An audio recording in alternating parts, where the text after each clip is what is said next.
Existe-t-il un monde mystérieux souterrain sous nos pieds? Depuis des siècles, d'étranges légendes circulent au sujet d'un mystérieux univers de cavernes peuplées d'êtres tout aussi étranges. Beaucoup d'ufologues pensent qu'il est possible que les ovnis puissent provenir de bases souterraines créées par des extraterrestres en vue de missions concernant la Terre et les êtres humains.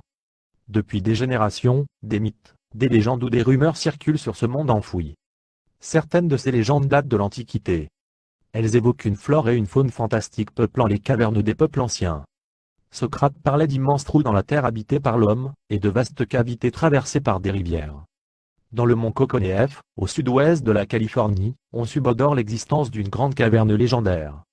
Dans les années 30, E.A.R. Taylor, prospecteur minier, suivant des indications d'Indiens, pénétra dans le lieu dit cave de cristal jusqu'à 1,5 km de profondeur. Il explora ensuite une grande caverne pendant 12 km. Là coulait une rivière dont le niveau suivait les marées lunaires et qui déposait sur ses rives un sable noir riche en or. Un jour, fou de douleur par la fièvre, Dor condamna l'entrée de sa fabuleuse caverne à la dynamite. De là naquit une légende qui depuis fascine les hommes à la recherche de la légendaire richesse tapie dans les profondeurs de Kokhoneev. C'est chez les Indiens d'Amérique que cette croyance en un monde souterrain est la plus répandue. Les Hopis croyaient être issus d'un tunnel infraterrestre qui prenait sa source près de Flagstaff à la base des cimes de San Francisco. Des légendes font aussi état d'un mystérieux mont Shasta en Californie du Nord. On prétend que cette montagne a hébergé les survivants d'un peuple de Lémuriens qui avait construit cette caverne dans les profondeurs de la Terre pour échapper à des catastrophes. Ces Lémuriens avaient fait alliance avec des voyageurs de l'espace bâtisseurs d'une base souterraine pour leurs appareils. Chacun est libre de penser ce qu'il veut sur l'existence de telles cavernes enfouies. C'est un fait, cependant, que le gouvernement américain a construit des tunnels et des installations souterraines pour des tas de raisons. Les Chinois, les Russes et les Vietnamiens l'ont tous fait. Dès lors, il n'y a rien de surprenant que les Américains aient leur propre monde secret.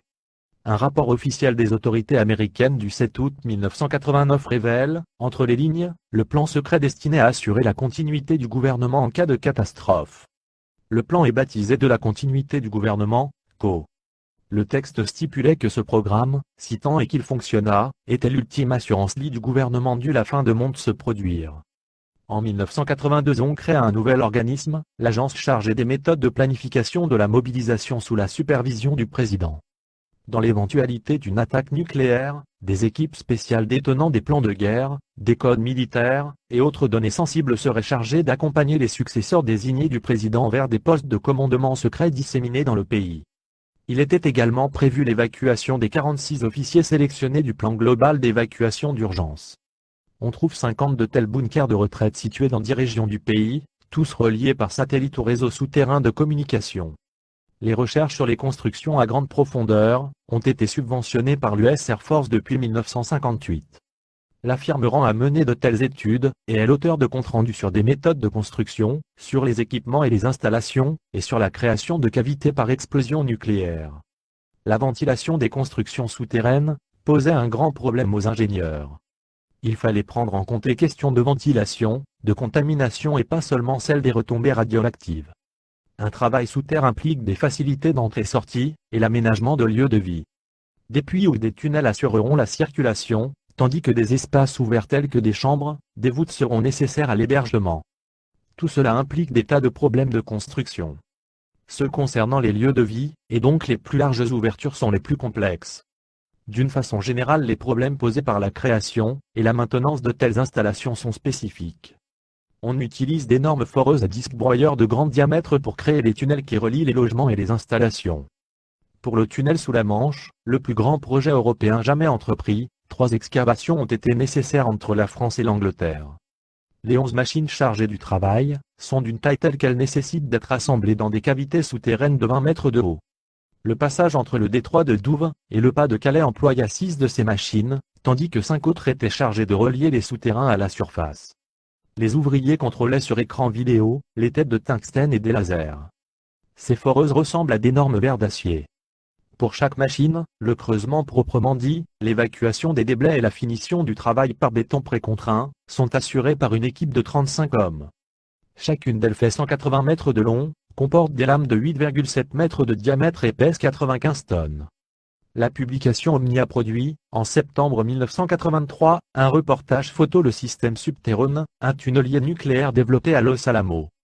La machine pratique, par chauffage intense, un profond trou dans la roche. Quand elle se retire, il reste du magma ainsi créé, un tube vitrifié et lisse qui peut servir à des navets de liaison ultra rapides. Info plutôt intéressante, Charles Campan a inventé un conduit en matériaux composites doté d'une énorme résistance à la compression.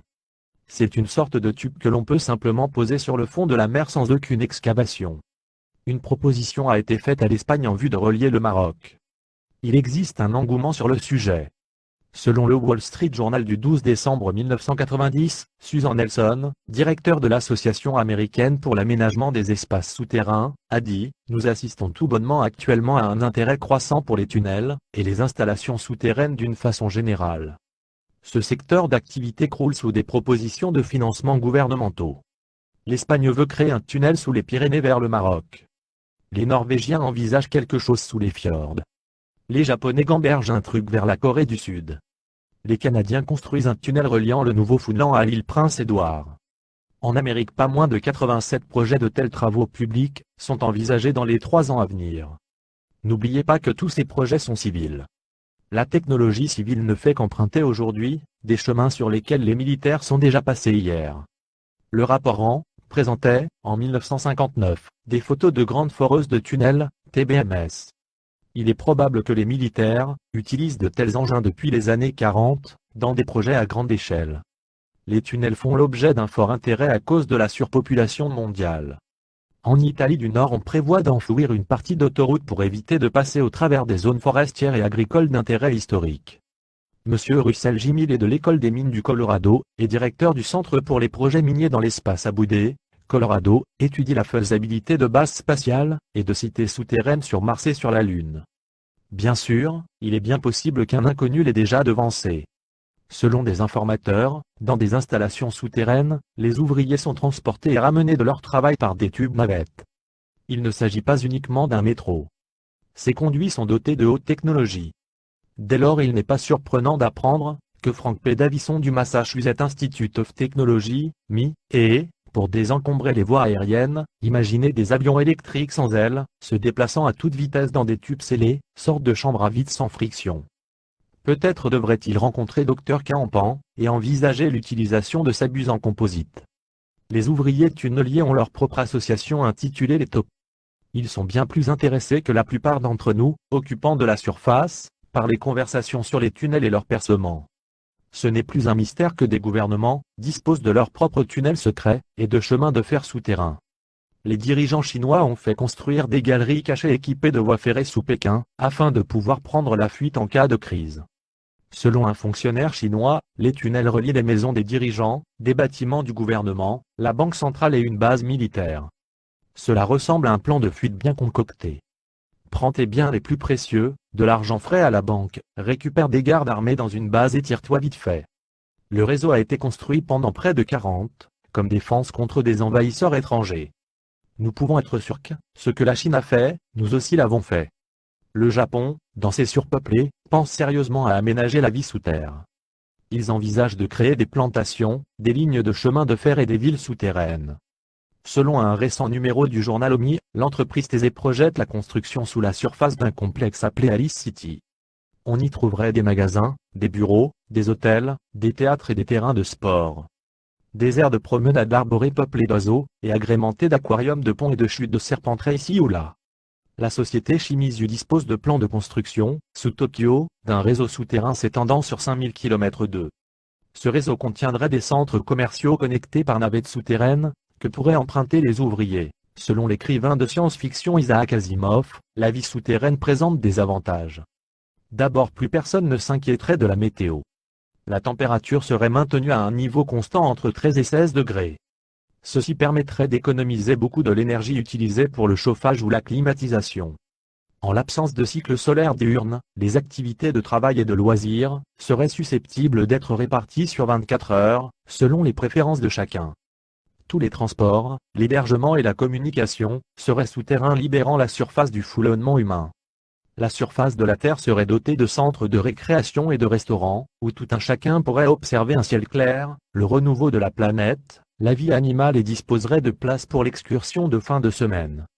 Les tremblements de terre causeraient seulement le cinquième les dégâts aux structures souterraines, qu'il cause à celle de surface, lisez le livre anglais de Jules Verne gratuitement, Underground City ou Cité souterraine.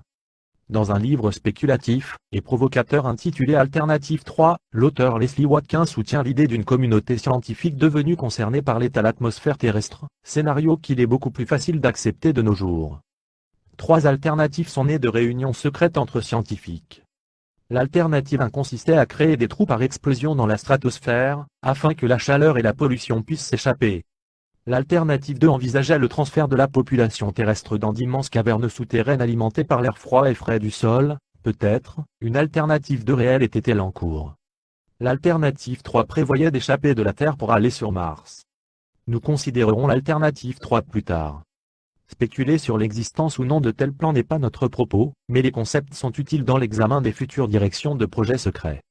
En 1957, le Commissariat à l'énergie atomique, CEA, fut à l'origine de projets Plan-Rouchard destinés à développer des utilisations pacifiques d'explosifs nucléaires. Il a étudié l'utilisation de détonations nucléaires pour construire des ports, des barrages, des coupes, des excavations d'autoroutes et des canaux suivant en cela la pratique des explosions chimiques dans l'exploitation des gisements de gaz et de pétrole. Le premier essai de cette technique, connu sous le nom de projet Gasbugy, a eu lieu à 1300 mètres de profondeur au lieu-dit bassin de San Juan dans un secteur désolé du Nouveau-Mexique. Le 10 décembre 1967, un dispositif nucléaire de 26 kilotonnes a explosé dans un puits fermé. Gasbugy n'était qu'une simple expérience. Le CEA associé à l'Australoil Company d'Houston a, par la suite, initié la première d'une longue série d'explosions nucléaires biannuelles de charge de l'ordre de 100 kilotonnes, s'étendant sur plus d'une décade. La première, baptisée Projet Horizon, eut lieu, le 10 septembre 1969 à Rifle, Colorado, où l'on fit exploser un engin de 40 kilotonnes à 2500 mètres de profondeur. Il est possible que la méthode qui a été suggérée pour construire des bases sur la Lune soit déjà utilisée sur Terre. Avec des détonations nucléaires contrôlées, il serait possible de creuser des cavités au-dessous de la surface lunaire. Un missile foirerait un trou une quinzaine de mètres profondeur, et une deuxième explosion créerait une cavité de 14 mètres de diamètre. Un igloo serait construit sur le trou, la cavité étanchéifiée avec un sac plastique serait ensuite remplie d'air. On construirait ainsi des zones de travail et des logements. On trouvera peut-être plus efficace de caser les futures colonies lunaires sous la surface, dans des cavernes artificielles ou naturelles, plutôt que de construire des dômes exposés aux météorites. Des logements, de spacieux parcs, des lacs et des secteurs boisés, pourraient ainsi être construits en sous-sol. Les colons des différentes bases seraient reliés par un conduit de transport. Revenons sur Terre où des témoignages font état d'espaces suspects. Un ex-officier chargé de la sécurité a dit qu'une fois, alors qu'il travaillait sous terre dans le secteur du lac de Groom dans le Nevada, il avait vu un terrain de baseball et une piscine de taille olympique dans une des cavernes à 1,6 km de profondeur dans ce désert. Que se passait-il dans les profonds tunnels souterrains de la base Mercure du site d'essai du Nevada? Après avoir entendu l'histoire de Bob Lazar à la radio KVEG, un ouvrier du bâtiment a appelé Billy Godman et Bob Lazar pour leur dire « Nous sommes les ouvriers du bâtiment, on monte et on démonte des trucs, sur 7 d'entre nous vous en trouverez 2 à bouger pour vous soutenir. » Ce mystérieux interlocuteur a dit plus loin « Il n'y a pas que des tunnels là-bas. Il y a tout ce que vous pouvez imaginer là-bas. Je sais cela car c'est nous qui avons installé tout cela. On a tout fait. D'installations souterraines au Nouveau-Mexique, à Dulce, à Sanspo, à Datil, Corona, Tahoe Pueblo et à Albuquerque, en Arizona dans les montagnes de Santa Catalina, dans le Colorado à Delta, Grand Mesa, et à Colorado Springs, en Californie à Needle, dans la base aérienne Edward, dans les montagnes Tehachapi, au Forêt Rouen, dans la base Air Force de Norton et à Morongo Valley, dans le Nevada à Blue Diamond, la base Air Force de Nelly à Groom Lake. Et dans les zones du lac Paposaria, la montagne Quartzite, et à Tonopah. C'est en été 1988 que je m'intéressais à la possibilité d'une installation souterraine dans les montagnes Tehachapi. Un jeune couple, Ray et Nancy, a raconté qu'ils étaient allés sur un plateau dans les montagnes après la fin du service de Ray à l'usine Northrop, NDTR, constructeur aéronautique. Ray était inspecteur dans le projet B2. Le plateau jouxte l'enceinte du ranch Tejon loué à la Northrop qui y a construit des installations souterraines secrètes. Il était environ 1h le matin, quand Ray et Nancy ont remarqué un globe brillant sortant de terre, et qui a projeté la lumière dans leur direction.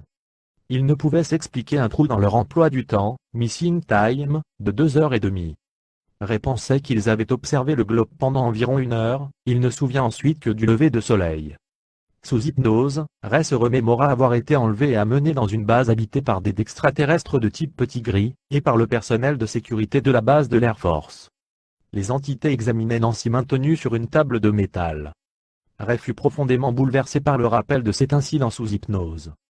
Un autochtone a prétendu avoir même vu une soucoupe volante apparaître et décoller d'un silo sur la propriété. Un entrepreneur s'est plaint d'avoir été dérangé par des sondes de l'armée planant dans les tunnels souterrains sur lesquels il travaillait. Ces sondes ressemblaient à de petits globes, et il disait que ces installations étaient surnommées la fourmilière à cause de leur ressemblance avec des colonies de fourmis souterraines. Les tunnels ont des embrasures rondes, ils ne comportent pas de porte. Des panneaux de sécurité munis de feux verts et rouges sont attenants aux embrasures. Dans celles-ci on trouve des sortes de cylindres destinés à abriter un champ d'énergie d'un certain type. Des hélicoptères noirs ont été aperçus autour de Bointon et du Secret Canyon près de Sedona en Arizona. Un homme vivant à Long Canyon a remarqué beaucoup d'étranges choses dans ces lieux, et les habitants soupçonnent qu'une installation gouvernementale secrète y a été établie, si ce n'est un peu partout dans Secret Mountain. Un de mes investigateurs qui marchait à pied tard, dans la nuit dans Canyon Secret, a été arrêté par une voix venant d'un haut-parleur, tandis que sa poitrine était visée par une lumière laser. On lui a signifié qu'il avait pénétré dans une zone interdite, et qu'il devait faire demi-tour et s'en aller. Depuis, des photos des petits globes ont été prises autour de la fourmilière. Ces globes présentent nettement les caractéristiques particulières rencontrées dans d'autres observations d'OVNI. Depuis ce temps, nous avons localisé 2 autres équipements secrets. L'un d'entre eux, Liano, se trouve dans le désert de Mojave. Ces installations sont très bien gardées, cependant des témoins ont vu une lumière extrêmement brillante brûler au sommet d'un pylône placé à l'intérieur d'une structure mobile de taille monstrueuse. Cette lumière n'illuminait pas l'intérieur de la structure. On a aussi vu des globes aux alentours de ces installations. Nous en sommes réduits à des conjectures sur ces programmes secrets tenus à l'écart des regards curieux. Le monde clandestin peut et se doit de détenir toutes sortes de secrets. Certaines des révélations les plus étonnantes sur ce qui se trame dans les projets secrets viennent d'un mystérieux informateur nommé Thomas qui prétend qu'en effet, un sombre et profond secret s'abrite sous les imposantes hauteurs montagneuses du nord du Nouveau-Mexique. L'insondable et obscur secret de Dulce au Nouveau-Mexique. Dulce est une petite bourgade somnolente d'environ 900 habitants située au nord du Nouveau-Mexique dans la réserve indienne Apache de Jicarilla à 2100 mètres d'altitude. On y trouve seulement un motel digne de ce nom et quelques magasins. Ce n'est pas une ville touristique, et elle n'est pas très active. Cependant, selon quelques étrangers, Dulce héberge un insondable et obscur secret dans les profondeurs des broussailles enchevêtrées du lieu nommé Archuleta Mesa. On dit que le secret est un laboratoire de biogénétique fruit d'une collaboration entre le gouvernement et les extraterrestres en vue d'expériences bizarres sur les humains et les animaux. L'officier de police du Nouveau-Mexique Gab Valdez a été entraîné dans les mystères de Dulce après avoir été appelé pour examiner une vache mutilée dans un pâturage du ranch de Manuel Gomez à 13 milles à l'est de la ville. Gomez avait déjà perdu 4 bêtes par mutilation entre 1976 et juin 1978, quand une équipe d'investigateurs incluant Tom Adams est arrivée de Paris, Texas, pour examiner le site incriminé. La façon dont le bétail était choisi par les mystérieux mutilateurs était curieuse. Une expérience intéressante a été conduite le 5 juillet 1978 par Valdez, Gomez et Howard Burgess, scientifiques à la retraite. Ils ont prélevé environ 120 des bœufs de Gomez, et les ont fait passer dans un passage éclairé par une lumière ultraviolette. Ils ont trouvé une substance brillante sur le côté droit du cou, l'oreille droite et le pied droit. Pour chaque animal, on fit des prélèvements des zones affectées aussi qu'un prélèvement témoin. Les laboratoires médicaux Schoenfeld d'Albuquerque ont analysé ces échantillons et ont trouvé les dépôts significatifs de potassium et le magnésium. La teneur en potassium était de 70 fois la normale. Quelques chercheurs attribuent les mutilations à des extraterrestres en ovni. On a fréquemment vu de ces engins autour de Dulce. Des observations de feux étranges et autres phénomènes aériens ont été faites à de nombreuses reprises au moment de la découverte de bétail mutilé. Le 19 avril 1988, je me suis rendu à Dulce pour rendre visite à Gab Valdez et enquêter sur les observations, les non-dits et les rumeurs au sujet d'une base souterraine extraterrestre. Il y avait encore de la neige. Je me suis fait enregistrer au Best Western Motel et ai appelé Valdez pour fixer rendez-vous à 21h30. Gab s'est révélé un hôte très agréable, offrant de me montrer cette nuit les routes aux alentours de Dulce et me désignant divers endroits où l'on avait trouvé des vaches mutilées et observé d'étranges feux aériens.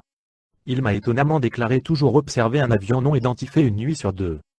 Nous avons jeté un coup d'œil sur le ranch Gomez, la route près de la rivière Navajo, et l'imposant mont Archuleta.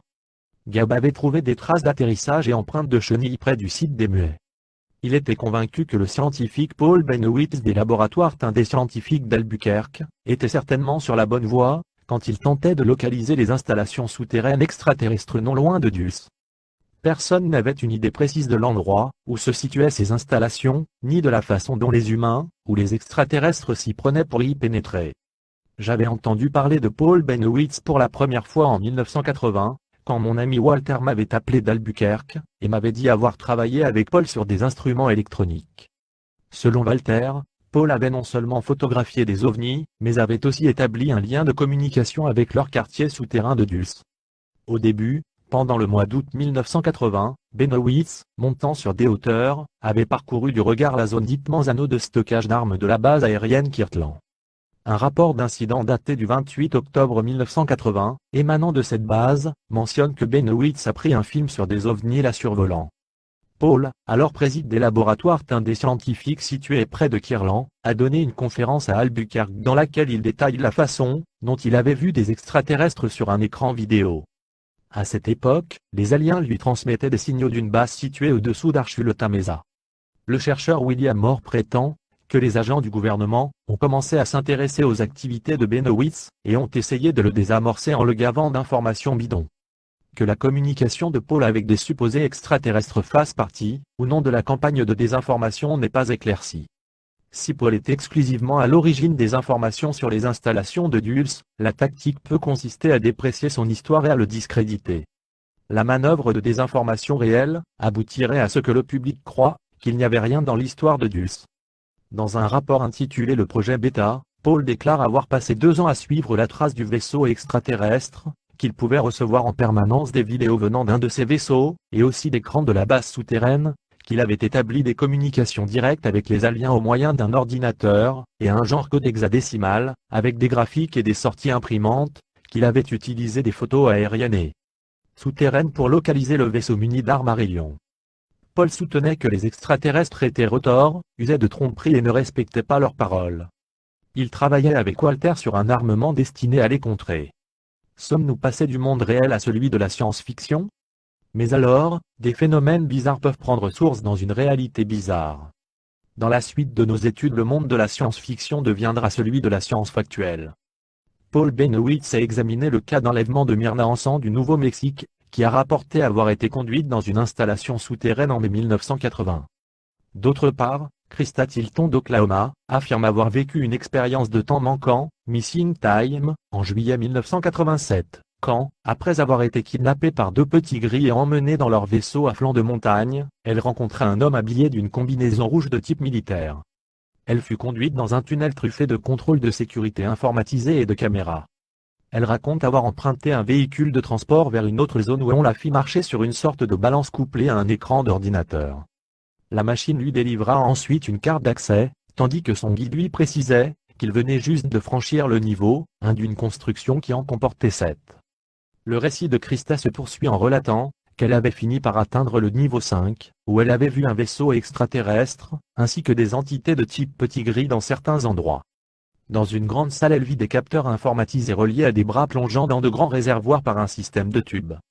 Elle remarqua un bourdonnement, une odeur de formol, et avait l'impression qu'un liquide était remué dans les réservoirs. On ne lui a pas montré leur contenu. Krista a fait les dessins de la plupart de ce qu'elle affirme avoir été témoin pendant son enlèvement. Ces réservoirs sont aussi décrits dans une série de papiers appelés les documents Dulce, Dulce Papé, qui auraient été volés dans la base souterraine Dulce en compagnie de plus de 30 photos en noir et blanc et une bande vidéo. Le mystérieux officier de sécurité qui a dérobé ces documents prétend avoir travaillé à Dulce jusqu'en 1979, avant de décider qu'il était temps de se séparer de ses employeurs. Pour voir sur Real Media, la vidéoclip des expérimentations biogénétiques, cliquez ici. Téléchargement 174 KO. Le reste de ce chapitre se rapporte à la façon dont cet officier de sécurité s'est associé à un de mes collègues pour nous dire la vérité sur les extraterrestres, le gouvernement américain et la base Dulce. Son intention était de porter cela au grand jour en étayant ses dires par de sérieuses preuves. À la fin de 1979, Thomas C. ne pouvait plus faire face à la stupéfiante réalité à laquelle il était confronté. officier chargé de hautes questions de sécurité sur la base commune extraterrestre, gouvernement américain de Dulce, il avait appris et assisté à des choses perturbatrices. Après un grand tiraillement intérieur, il s'était décidé à déserter l'établissement en emmenant divers éléments. Muni d'un petit appareil, il prit plus de 30 photos dans différentes zones du complexe multiniveau. Il rassembla des documents et s'empara d'une bande vidéo sécurité dans le centre de contrôle montrant différentes vues de labos, de couloirs, d'aliens et du personnel gouvernemental américain. Puis, coupant l'alarme et le système de caméra dans une descente sortie vers la surface, il quitta les installations avec les photos, la vidéo et des documents.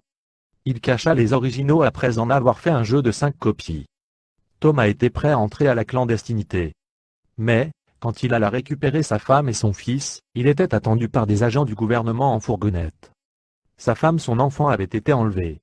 Il avait été trahi par Kaloma, un collège.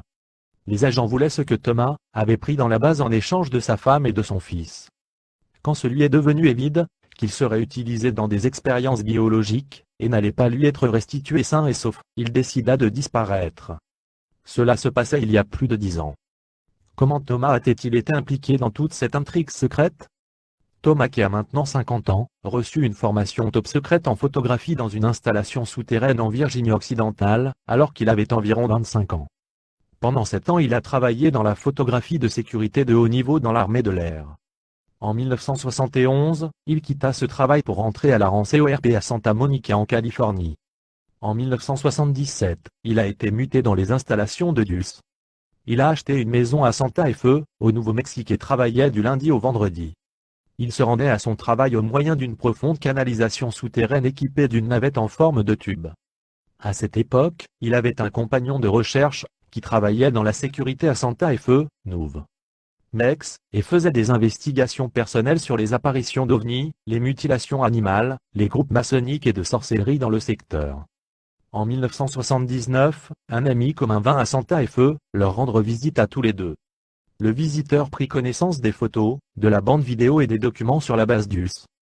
On en fit des dessins qui circulèrent ensuite, dans la communauté urologique sous l'appellation de dossier Dulce. Selon Thomas, il y avait plus de 18 000 petits gris dans les installations de Dulce. Il y a aussi vu des humanoïdes reptiliens. Un de ses collègues est tombé nez à nez avec un reptoïde d'1,80 m, qui s'était matérialisé dans sa maison. Le reptoïde s'est montré intéressé par des cartes murales montrant les résultats de recherche au Nouveau-Mexique et dans le Colorado.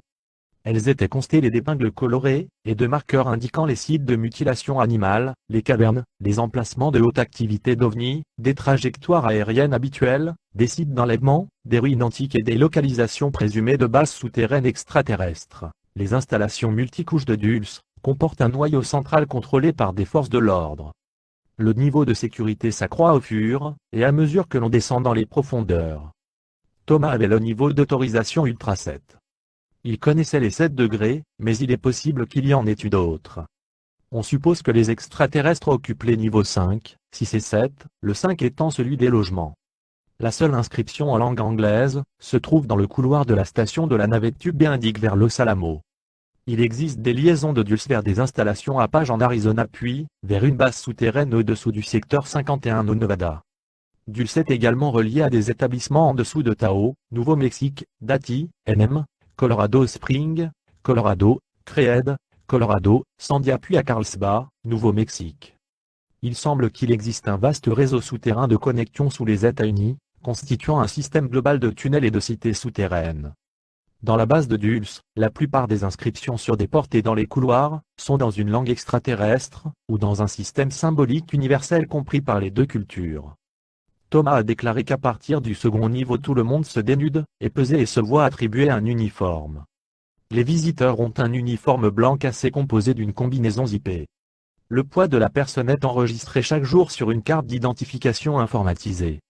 Chaque changement de poids est contrôlé, et au-dessus d'un 1,5 kg, un examen physique et une radio sont exigés. On trouve des balances fixées au sol sous les portes d'accès à toutes les zones sensibles. Le personnel insère sa carte d'accès dans une fente de la porte et tape son code d'accès. Pour que la porte s'ouvre, le poids et code doivent correspondre à ce qui est enregistré sur la carte. En cas de désaccord, la sécurité est immédiatement appelée. Personne n'est autorisé à transporter quoi que ce soit. Toutes les fournitures sont acheminées par convoyeur, et passées au rayon X. Le retour d'une zone sensible s'effectue dans les mêmes conditions. Tous les ascenseurs fonctionnent magnétiquement, ils ne comportent pas de câbles. Le système magnétique se trouve dans les murs du puits, il n'y a aucune commande électrique classique. Tout est contrôlé par des procédés magnétiques avancés, y compris l'éclairage. Il n'y a aucune ampoule électrique ordinaire, et les tunnels sont illuminés par des dispositifs fluorescents à émission large bande. Dans certains profonds tunnels on utilise une sorte de pentoxyde phosphoreux pour l'éclairage temporaire. Pour des raisons inconnues les aliens ne pénètrent pas dans ces zones. Au niveau 1 se trouve le garage pour la maintenance de la surface. Le niveau 2 héberge les trains, les navettes, des foreuses et la maintenance des disques. Dans le niveau 4 on fait des recherches sur l'aura humaine, et également sur tous les aspects de télépathie, l'hypnose et des rêves. Thomas dit qu'ils savent comment séparer le corps bioplasmique du corps physique pour placer la matrice d'énergie vitale d'une entité extraterrestre dans un corps humain après avoir enlevé la matrice d'énergie vitale spirituelle de l'homme. Le niveau 6 est surnommé le hall du cauchemar. On y trouve les laboratoires de génétique où des expériences sont menées sur des poissons, des phoques, des oiseaux et les souris dont on altère énormément la forme originale. Là, se trouvent des humains à plusieurs bras et à plusieurs jambes, diverses cages et cuves contenant des créatures ressemblant à des chauves-souris de plus de 2 mètres. Les extraterrestres ont énormément enseigné aux humains en matière de génétique, des choses à la fois utiles et dangereuses. Les grilles et les reptoïdes sont éminemment analytiques, et très orientés vers la technologie. Ils ont été en guerre dans le passé avec des humains de type nordique provenant d'autres civilisations spatiales, et il est possible qu'ils fassent étape ici en vue d'un conflit futur. Fous d'informatique et de bio-ingénierie, ils sont poussés à mener d'irresponsables expériences sans égard pour ce que nous considérons être moral et empathique vis-à-vis d'autres êtres vivants. Les principales organisations gouvernementales impliquées dans la cartographie génétique humaine, le projet Génome, sont le ministère de l'Énergie, largement présent sur le site d'essai du Nevada, l'Institut national de la santé, la Fondation nationale pour la science, l'Institut médical Howard Hughes, et, bien sûr, les laboratoires souterrains de Dulce, qui sont dirigés par le Department of Defense, DO, ministère de la Défense. Thomas avait révélé que le chef des expérimentations génétiques pour Los Alamos et Dulce était Larry D. Avant. Selon Thomas, l'extraterrestre androgyne se reproduit par parthénogenèse. À Dulce, la forme la plus courante est celle du fractionnement embryonnaire. Chaque embryon se divise en 6 à 9 cunes individuelles, prononcées counet, c'est-à-dire des enfants de même parent. La nourriture nécessaire à la croissance du cune consiste en une formule habituellement composée de plasma, de doxyhémoglobine, d'albumine, de lysozyme, d'une solution électropositive, de liquide amniotique et autres. Le terme de génome est utilisé pour décrire la totalité des chromosomes uniques à un organisme particulier, ou d'une cellule de cet organisme, par opposition au génotype, qui est l'information contenue dans ces chromosomes. Les gènes humains sont situés à des emplacements chromosomiques spécifiques. Leur décryptage constitue un ambitieux projet, qui prendra des années et nécessitera énormément de ressources informatiques. La biotechnologie extraterrestre et humaine, est-elle destinée à nous soigner, et à nous rendre service ou bien à nous contrôler et nous dominer?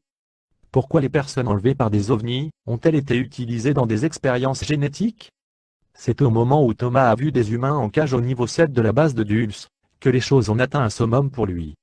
Des milliers d'êtres humains, des restes de mixtures humaines, des embryons d'humanoïdes conservés en chambre froide rangée après rangée.